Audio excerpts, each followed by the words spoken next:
예. 제 옛날 얘기를 하나 해드릴게요. 제가 고등학교 3학년 때에 대학 가는 시험을 치르고 나서 그때 이제 교회에 어떤 전통이 있었냐면 시험을 보고 나면 교회에 있는 고3 이제 졸업할 동기들끼리 여행을 떠났습니다. 제 고향은 충남 홍성이고요. 여행을 떠나는 여행지는 주로 보령, 대천 해수욕장이었어요. 홍성에서 버스를 타고 1시간 정도 가면 되는 멀지 않은 곳에 바다 유명한 해수욕장이 있었거든요. 거기를 가기로 했습니다. 친구들하고 이제 해방감에 시험도 끝났으니까 해방감에 기대하는 마음으로 신나게 재밌게 놀자 하고 길을 떠났죠. 주머니에는 부모님께서 재밌게 놀으라고 찔러주신 용돈이 들어있었습니다. 5만 원. 별로 놀라시지 않으시는데 저는 따로 용돈을 받는 그런 집에서 자라지 않았습니다. 용돈을 받은 적이 없어요. 필요한 거 말씀드리면 이제 그걸 주고 사용하고 그랬죠. 그러니까 그랬던 저에게 5만 원, 마음대로 쓸 수 있는 돈 5만 원은 엄청 큰 돈이었습니다. 지갑이 들어있는 이 뒷주머니가 든든하더라고요. 버스를 타고 친구들과 함께 갔습니다. 가는데 버스를 타기 전부터 친구들이 자기들끼리 뭘 막 사주고 맛있는 거 사 먹고 난리가 났습니다. 나도 한번 친구들하고 같이 맛있는 거 먹었으면 좋겠다 이런 마음이 생기더라고요.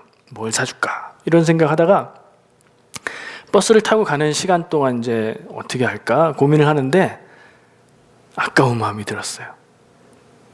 사주고 이렇게 베풀고 싶은 마음도 제 안에 있었는데 돈을 사용하지 않아 봐서 그런지 아니면 제가 원래 돈에 인색한지는 모르겠지만 아까운 마음이 드는 거예요. 이걸 남겨놓고 내가 뭐 쓸 수 있는데 쓰면 굉장히 큰 돈이니까 그 당시에는 좋겠다는 생각이 같이 드는 거예요. 고민했죠. 갈등했죠. 제가 그런 때는 좀 말이 많은 편인데 말없이 계속 고민을 하고 간 거예요. 가는 동안. 고민을 하고 갔는데 내릴 때가 다 돼서 이제 더 이상 고민할 필요가 없게 됐어요. 제가 평생에 소매치기를 딱 2번 당해봤는데 그때 한 번, 그리고 수년 후에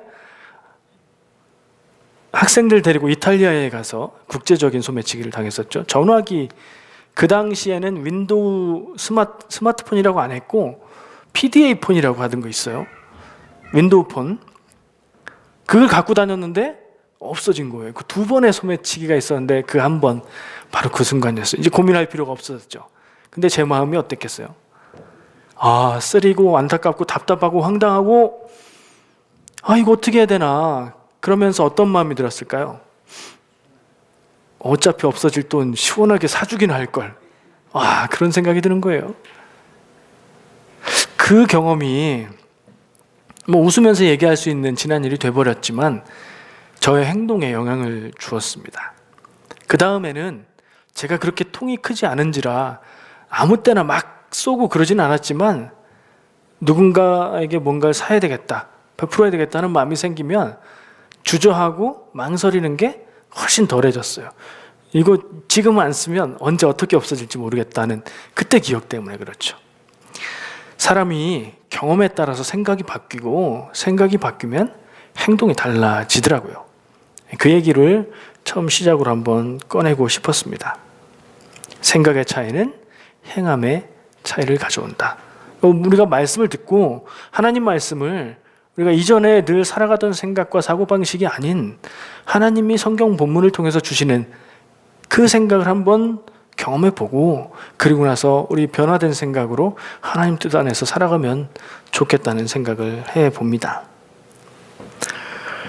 오늘 본문 말씀 고린도전서 3장 16절부터 18절까지 말씀입니다. 근데 제가 예배 순서 밑에 타이핑을 하면서 문단을 한번 바꿨어요. 보시면 바뀐 거 보이실 거예요. 문단을 바꾼다는 건 문장의 주제가, 그 문단의 주제가 바뀐다는 얘기예요. 그래서 보통 때 같으면 고린도전서 3장 16절부터 17절까지 말씀으로 본문을 택했을 거예요. 근데 왜 18절까지 했을까요? 타이핑을 이렇게 숫자를 실수로 잘못 눌러서 그거 맞추느라고 다 썼을까요? 한번 생각해 보시기를 바라요. 그걸 통해서 오늘 나누고자 하는 바가 있습니다. 먼저 본문 말씀이 무슨 얘기를 하고 있는지 한번 살펴보시면 좋겠습니다. 오늘 말씀의 제목은 진품과 모조품입니다. 처음에는 진짜와 가짜 이렇게 써봤어요. 근데 옛날에도 한번 썼던 제목이기도 하고 너무 식상한가 해서 바꿨습니다. 진품과 모조품. 뭐가 떠오르세요? 여러분들 머릿속에. 가방? 보석? 그런 거 생각하시면 돼요. 하나님이 거하시는 곳 성전에 대한 이야기를 사도 바울은 고린도전서 편지를 통해서 고린도 교회 성도들에게 지금 하고 있는 부분입니다. 16절에 이렇게 시작하죠. 너희는 너희가 하나님의 성전인 것과 하나님의 성령이 너희 안에 계시는 것을 알지 못하느냐. 굉장히 혁명적이고 깜짝 놀랄 만한 말이에요. 성전이 너희가 성전이다. 성도가 사람이 성전이다 라는 얘기를 하고 있는 겁니다. 들어보셨죠? 이 사람들은 못 들어봤어요. 그런 얘기를. 성전이라고 하면 예루살렘에 가면 산 위에 우뚝 솟아있는 하나님의 영광이 거기에 머무는 그 성전을 생각하는 사람들이었습니다. 구약시대에는 하나님은 특별한 곳에 특별한 때에 필요한 때 사람들 앞에 나타나셨죠. 그렇게 하나님은 임재하셨어요. 그리고 이스라엘 백성이 이집트를 나와서 가나안 땅으로 가는 그 도중 출애굽의 기간 동안에는 천막으로 성막을 만들게 하셔서 거기에 하나님이 임재하시는 곳을 만들어 놨어요. 그리고 가나안 땅에 들어가서 살면서 솔로몬 때에 예루살렘의 좋은 자리에 하나님의 성전을 아름답게 건축을 합니다. 그리고 그 예루살렘에 세워진 성전은 이스라엘 유대인들에게는 나라의 핵심이요 자존심이요 하나님의 임재의 상징, 그 무엇도 건드릴 수 없는 그런 게 되어버렸죠. 근데 어떻게 됐죠 그게? 멸망과 함께 파괴돼 버렸습니다. 성전의 파괴라는 것은 있을 수 없는 일이었어요. 유대인들에게는. 하나님의 임재가 있는 그곳이 파괴되다니. 물론 그 뒤에 다시 재건되기도 했습니다. 다시 지어지기도 했어요. 그러나 그 성전에 하나님이 거하시는 곳이 건물인 시대는 지나갔습니다. 성경 시대까지는 성전이 하나님이 계시는 곳이었어요. 건물이. 근데 사도 바울의 얘기를 보면 이제부터는 성전은 건물이 아니라 사람이다. 하나님을 믿고 그 안에 성령님이 거하는 성도가 성전이다 라고 얘기를 하고 있습니다. 그러면서 그것을 모르냐라고 얘기하죠. 교회에서 저도 습관적으로 교회에서 이렇게 말을 쓰지만 교회가 뭐죠? 라고 물을 때는 교회의 정말 참뜻과 의미가 근본적으로 뭡니까? 라고 물으면 교회는 성도들의 공동체, 모임이 교회예요. 그럼 이 건물은요? 교회 건물이죠. 우리 교회의 건물이에요. 우리가 사용하고 있는 거예요. 지금 예배하는 용도로 사용하니까 예배당, 다른 건물들은 다른 용도대로 또 부르면 되죠. 근데 교회 건물을 교회라고 부르는 것은 우리가 어느 습관상 그렇게 하니까 이해를 한다 쳐도 성전이라고 부를 때도 있어요. 어떤 예배당이 교회 안에 여러 개 있으면 무슨 성전 이렇게 붙이잖아요. 그런 표현들을 하죠. 귀하게 여기고 거룩하게 여기는 의미에서 그렇게 하는 건 이해를 하는데 오늘 바울이 이야기하고 있는 바 건물이 성전이 아니라 사람이 성전이다 라는 얘기에 비추어 보면 잘못된 사용입니다. 저도 거기에 전적으로 동의합니다. 성도를 향해서 너희가 성전이다 라고 얘기하는 것은 더 이상 건물에만 하나님이 거하시는 게 아니라 성도의 몸과 성도의 삶과 성도의 인격과 우리의 말 가운데 하나님이 거하신다는 얘기를 하고 있는 거예요. 성전에 대한 얘기를 이렇게 16절에서 꺼내고 이어서 17절에 가면 하나님의 성전을 더럽히면 하나님이 그 사람을 멸하신다. 하나님의 성전은 거룩하니 너희도 그렇게 거룩하라 라고 얘기해요. 하나님의 성전을 더럽힌다는 얘기는 또 뭐고 하나님의 성전이 거룩하니 너희도 거룩하라는 말은 우리가 쉽게 어렵지 않게 이해를 할 수 있는데, 하나님의 성전을 더럽힌다는 얘기는 무슨 얘기일까요? 성전을 건물로 생각하면서 그 건물을 더럽힌다 생각을 해보면 그럴 수도 있겠네요. 교회 건물을, 예배당을 성전으로 생각하고 교회가 더러워진다, 지저분해지고 청소 안 하고 함부로 사용하면 더러워지죠. 근데 그걸 말하는 게 아니에요. 이는 물질적인 더러움을 얘기하는 게 아닙니다. 예수님께서 예루살렘에 가셔서 성전에 들어가셔서 거기서 장사하고 있는 사람들을 다 내쫓고 채찍으로 휘두르고 상을 뒤엎고 하셨죠. 그러면서 뭐라고 하셨죠? 하나님이 내 집은 기도하는 곳이라고 하는데 강도의 소굴을 만들었다 라면서 그것들을 쫓아내죠. 그러니까 장사하고 물질의 이익을 위해서 일하는 것은 성전에는 어울리지 않는 일인 거죠. 그것들이 성전 밖으로 나가면요, 그럼 괜찮아요. 그 윤리적으로 도덕적으로 어떠냐는 나중 문제고, 성전 안에서 그걸 했으니까 문제인 거예요. 왜냐하면 성전은 장사하는 곳이 아니니까요. 그게 성전을 더럽힌 것이라고 한번 생각해 볼까요? 건물이 그랬다면 우리가, 여러분이 내 몸과 마음과 영혼과 생각과 삶의 모든 것이 성전이라면 그 성전이 더럽혀진다는 건 뭘까요?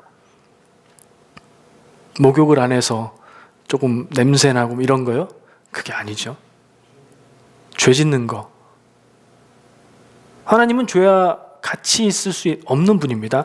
하나님이 거하시는 몸이 죄를 지으면 성전이 성전의 모습이 아닌 모습이 되죠.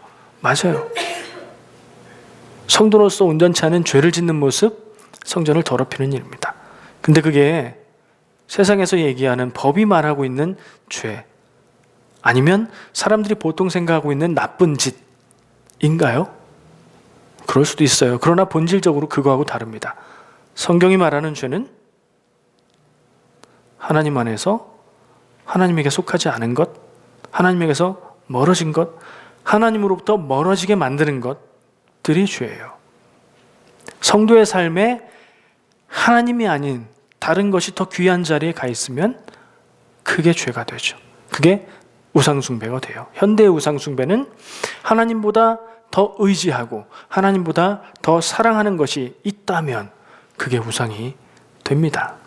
우상숭배의 죄를 짓는 삶을 사는 것, 성도로서 성전을 더럽히는 거죠. 마음 가운데에 미움을 갖고 누군가를 미워하고 미워하는 말을 하고 다른 사람들을 해치는 행동을 하고 그런다면요, 그게 성도로서 온전한 모습일까요? 아니에요. 예수님은 마음으로 미워하는 것도 살인하는 것과 같은 죄라고 말씀하셨습니다. 성도에게는 어울리지 않는 마음과 감정, 그것을 갖는 것도 성전을 더럽히는 거예요. 우리의 입술로 축복하는 말이 아닌, 사랑의 말이 아닌, 복음 전하는 진리의 말이 아닌 다른 말들을 한다면 그것도 성전이 더럽혀지는 것일 수 있어요. 다행인 것은 망가지는 거 말고 더럽혀졌으면 치우고 청소하면 되니까.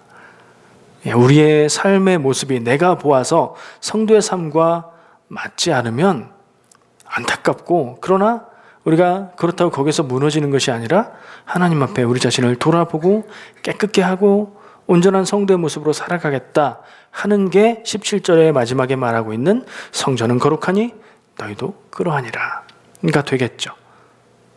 다 이해됐네요. 무슨 얘기인지. 우리가 하나님의 성전이다. 성도가 하나님을 모시고 있는 전인 성전답게 거룩하게 성도답게 살아가는 것이 우리의 삶의 목적이다. 이해되죠? 맞는 말. 그렇게 우리에게 해석이 됩니다. 귀한 말입니다. 18절까지 이어서 쓴 이유를 한번 찾아볼게요. 그럼 그 전에 18절은 무슨 얘기인지 한번 보겠습니다. 제가 읽어볼게요. 아무도 자신을 속이지 말라. 너희 중에 누구든지 이 세상에서 지혜 있는 줄로 생각하거든 어리석은 자가 되라. 그리하여야 지혜로운 자가 되리라. 뭐에 대해서 얘기하고 있죠? 지혜에 대해서 말하고 있습니다. 근데 가만히 읽어보니까 세상의 지혜가 나오고요.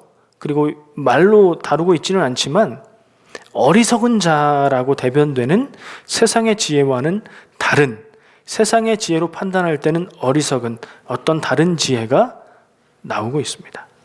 뭐죠? 우리말로 한번 표현해 볼까요? 세상의 지혜가 아닌 어떤 지혜? 지혜는 뭐예요? 모르는 게 아니라 아는 거죠. 무엇을 아는 게?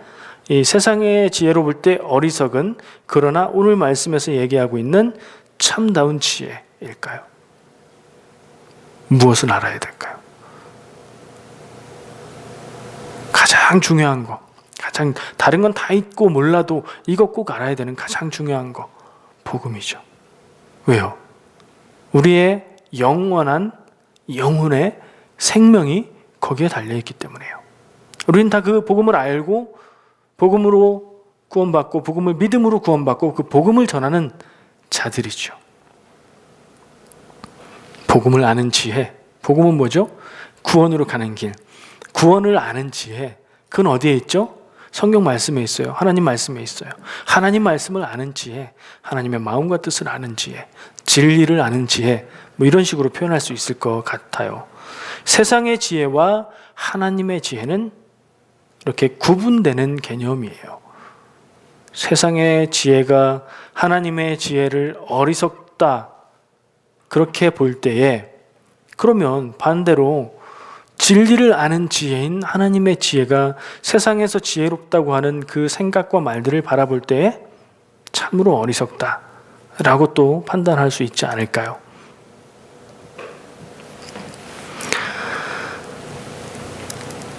의미를 한번 연결해 볼까요? 간단하게 요약을 해볼게요. 우리의 몸이, 우리의 삶이 성도가 성전이다. 성전은 거룩하니 더럽히지 말고 우리도 거룩해야 된다. 이게 앞에 16, 17절의 말씀의 요지, 핵심입니다. 18절은 아주 간략하게 언급되어 있지만 지혜를 알라는 거예요. 무슨 지혜? 하나님의 지혜를 알아라. 세상의 지혜가 아닌 하나님의 지혜를 알아라. 세상의 지혜를 귀하게 여기지 말고 하나님의 지혜를 귀하게 여기라. 다 맞는 말이고 좋은 말씀인데 연결이 되세요? 연결이 잘 안 되더라고요, 저도. 요 짧은 부분만 봐서 그런 것 같아요. 그래서 앞뒤를 더 살펴보고 묵상하고 해보니까 조금 연결이 되더라고요. 지혜에 대해서 조금 더 나눠볼게요. 지혜는 아까 말한 듯이 알지자가 들어있죠. 아는 거예요. 근데 지식과 다른 것이, 지식은 정보를 아는 것이고요. 지혜는 뭔가 다른, 더 깊은, 더 중요한 것을 아는 거 얘기하는 것 같아요. 그것을 알면 지혜고 모르면 어리석은 거죠. 세상 사람들이 말하는 세상의 지혜는 조금 똑똑한 정도를 넘어서 생각이 깊다 그러면 오, 지혜로워 이렇게 말해요. 근데 그걸 넘어서서 아무리 생각이 깊고 마음 씀씀이가 좋고 그렇다고 해도 우리의 영혼을 살리는 그 지식이 없으면, 복음을 모르면 가장 중요한 것을 놓치고 있으니 어리석은 것일 수밖에 없죠. 근데 다른 거는 다 몰라요. 세상에 대해서는 참 멍청해요. 그렇지만 복음을 알고 복음을 믿고 영혼의 영생을 얻었어요. 그렇다면 그가 참 지혜 있는 사람이겠죠.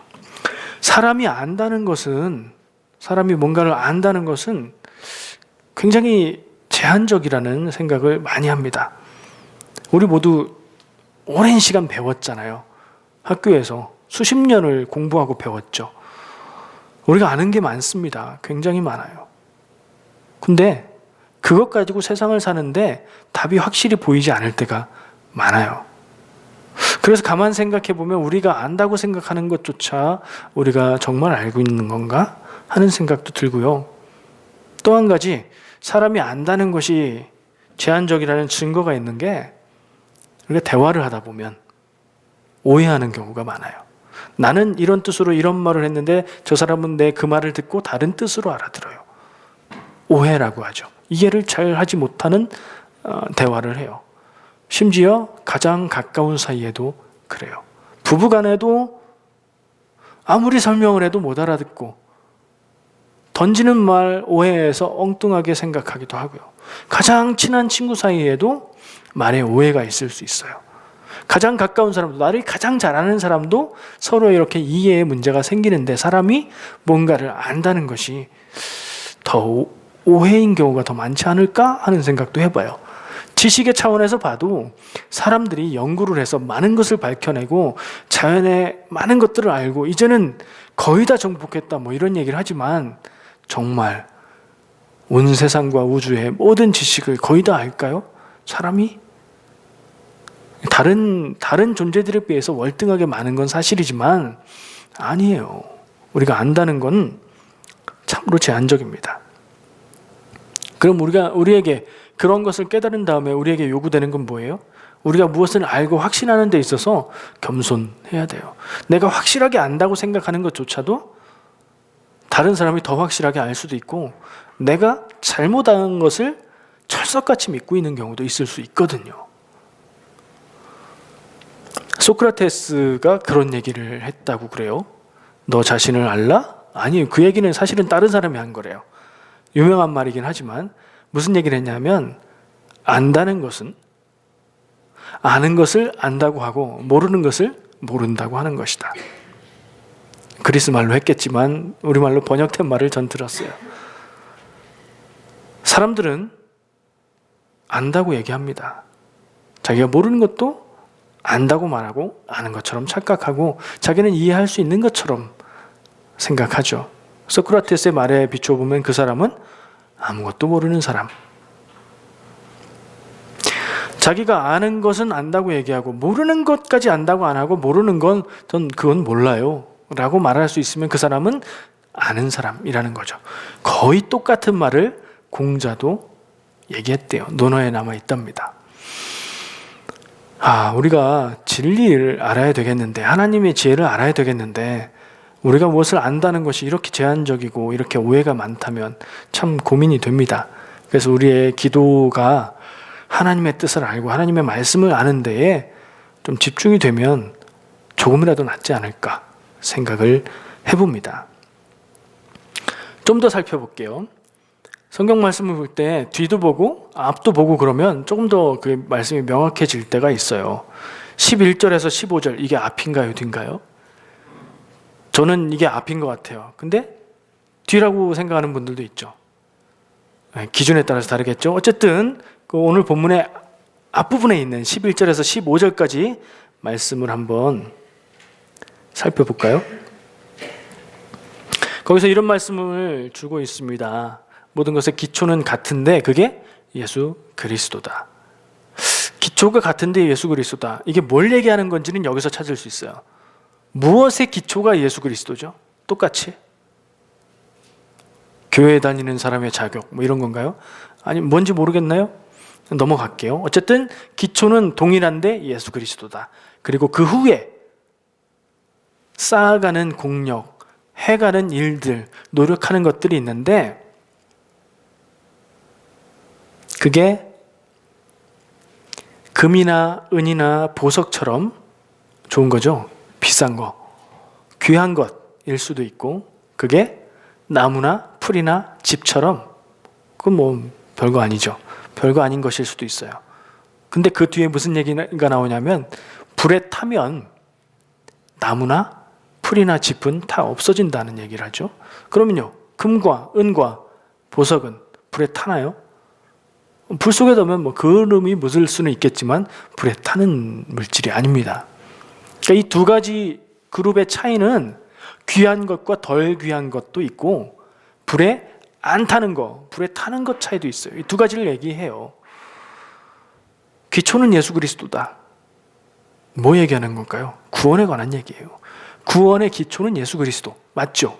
예수님이 그리스도라고 인정하고 그 예수 그리스도의 십자가 죽으심이 내 죄를 용서하는 대속의 제물이 되신다는 거 알고 믿고 그게 구원에 대한 믿음이잖아요. 그 기초는 다 똑같다. 누구에게요? 성도들한테. 믿음을 가지고 구원받은 사람들에게 예수 그리스도와 기초가 되는 것은 다 똑같다. 이게 지금 고린도 교회 성도들한테 쓰는 편지잖아요. 그러니까 이게 이제 말이 통하죠? 기초는 예수 그리스도. 근데 그 뒤가 있다는 거예요. 예수 그리스도에 대한 믿음을 가지고 복음을 믿음으로 구원받는 게 끝이 아니라 시작. 그래서 그 뒤는 더 살아가는 시간이 있다는 거예요. 옛날에도 이때도 그렇다고 얘기하지만 우리는 그때보다 더 시간이 많아요. 왜냐하면 그때는 예수님 곧 오실 줄 알았거든요. 근데 곧은 안 오셔서 지금도 계속 기다리고 있죠. 우리는 또 옛날 사람보다 더 오래 살잖아요. 시간이 더 많아요. 그 시간 동안 무엇인가 하고 사는데 그 하는 일들이 타버린, 불타 없어질, 결정적인 때에 불타서 없어져서 아무것도 없는 것처럼 돼버리는 것일 수도 있다는 무서운 얘기예요. 더 풀어볼까요? 성도들이 믿음 안에서 하나님의 일이라고 하는 일들, 믿음의 노력이라고 생각하고 애쓰고 열심히 하고 있는 일들, 그게 결정적인 때 가서 주님이 보시기에 그거는 불타 없어질 아무것도 아닌 것 같아. 그렇게 될 수도 있다는 거죠. 또 한편으로는 우리가 삶 가운데에 애써서 매달려서 열심히 일하는 수고하는 일들이 있어요. 참 중요하게 여기고 이거 꼭 해야 되고 이거 이때까지 꼭 해야 되고 나는 이거 너무 중요해. 이거 나한테 있어서 생명 같은 거야 라고 매달려 살아가고 있는 일이 어쩌면 불타 없어지고 말 헛된 것일 수도 있다는 거예요. 구원 이후를 얘기하니까 구원받는 건 똑같은데 구원 이후에 우리의 삶에서 쌓여가는 일들이 많이 쌓인 것 같아 보이고 많이 한 것 같았는데 그냥 아무것도 아닌 게 될 수도 있다는 거예요. 그 얘기를 이 앞에서 얘기해요. 우리의 삶을 돌아볼 필요가 있어요. 내가 중요하게 여기고 내가 매달려서 살고 있는 거 헛된 건 아닐까? 돌아봐야죠. 이 말씀을 읽을 때 그걸 돌아보라고 이 글을 남기고 있는 것 같아요. 요약하는 내용에 있는 얘기는 다 끝났습니다. 그죠? 정리해서 이제 번호만 제가 써놨어요. 요 얘기들을 잘 정리하시면 하나의 연결되는 스토리가 나오지 않을까 생각을 합니다. 제가 힌트를 좀 드릴까요? 제일 앞에 거부터 얘기할게요. 지금 마지막에 얘기한 거, 기초는 예수 그리스도, 그 후에 쌓는 많은 공적들, 성도의 삶 가운데 우리가 노력하고 애쓰는 것들, 그게 금이나 은이나 보석같이 돼야 된다.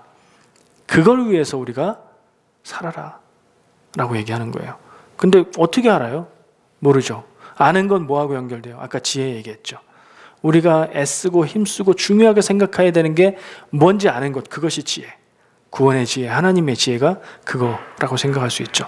그걸 알아야 되고, 자, 그 다음 얘기는 성도가, 우리가 성전이다. 성전은 더럽혀야 되는 게 아니라 죄 짓고, 죄 짓는 말들, 성도로서 맞지 않는 삶을 살 게 아니라 성도의 모습으로 살아가는 것이 온전한 성전의 거룩한 모습. 우리가 그렇게 살아가야 되겠다. 세상의 지혜와 하나님의 지혜가 있는데 하나님의 지혜로 살아가는 모습을 세상의 지혜는 어리석다고 말한다. 근데 참 구원과 진리를 위해서는 어리석게 살아라. 이 말씀을 하고 있잖아요. 꼭 이렇게 정리하시면 뭔가 여러분들 삶하고 연결되는 스토리가 나오지 않을까 생각을 합니다. 마지막으로 표지에 있는 그림을 한번 볼게요. 영어를 제대로 썼는지 모르겠습니다. 영어를 말할 때나 쓸 때 늘 두렵고 떨리는데 어떻게 제대로 쓴 문장인지 모르겠습니다. Which one do you want? 어떤 거 원하십니까? 여성분들 왼쪽에 있는 거 무슨 양치질 잘 안 해서 뽑힌 이빨 같은 거 이거 갖기 원하십니까? 그 옆에 있는 예쁘고 반짝거리는 반지 갖기 원하십니까? 마음에 원하는 답은 있죠. 그죠? 돌멩인지 반지인지. 반지가 당연히 귀하고 예쁘고 좋죠. 그런데 생각을 달리 해보면 이 돌이 심상치 않아요. 생긴 게. 약간 투명해 보이기도 하고 잘 깎아내고 갈아내면 다이아몬드 반지에 들어갈 수 있는 다이아몬드 원석입니다. 다이아몬드는 지구상에 존재하는 물질 가운데 가장 단단한 물질이에요. 그래서 다이아몬드를 자르고 깎을 때는 다이아몬드를 써야 돼요. 그 비싼 다이아몬드를 그렇게 쓰나요? 아마 제가 알기로는 공업용 다이아몬드가 있어서 만들 수 있는 다이아몬드로 이렇게 가공을 하는 것으로 알고 있습니다. 이거 다이아몬드 원석이라고 해요.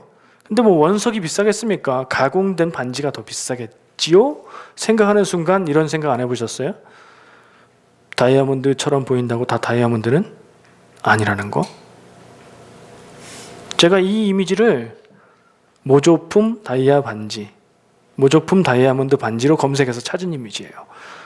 일본의 한 사이트에 나와 있는 제일 예쁜 거 제가 골랐어요. 너무나 예쁘고 세련된 디자인이고 고급스럽지만 거기에 반짝이면서 달려있는 건 다이아몬드가 아니래요. 그렇게 되면 얘기가 달라지죠? 똑같은 다이아몬드면 반지가 난 것 같은데 이제 확 기울죠? 다이아몬드 원석, 우리가 이걸 가지고 어떻게 할 수 있을지 모르겠지만 다이아몬드 원석과 모조품 예쁜 반지 어떤 거 갖기 원하십니까? 근데 이건 누가 알 수 있어요? 보통 사람들은 보고 아는 척하면서 햇빛에 비춰보고 뭐 이렇게 얘기하고 그러면서 반지를 고르겠죠. 근데 보석을 다루는 전문가는 원석을 보고도 이런 거친 상태를 보고도 저거 가공하면 어떻게 된다 딱 알 것이고, 반지를 보고도 예쁘게 잘 만들었는데 근데 이거 다이아몬드는 아니네요. 전문가는 알죠. 우리의 삶에 있어서 진품, 모조품, 참 지혜, 그리고 스스로 지혜롭다고 생각하는 어리석음, 이거 가릴 수 있는 참된 성도의 성전된 삶이 무엇을 추구해야 되는지를 아는 그 지혜에 있어서 많은 누구보다도 전문가가 되시기를 축복합니다. 기도하겠습니다.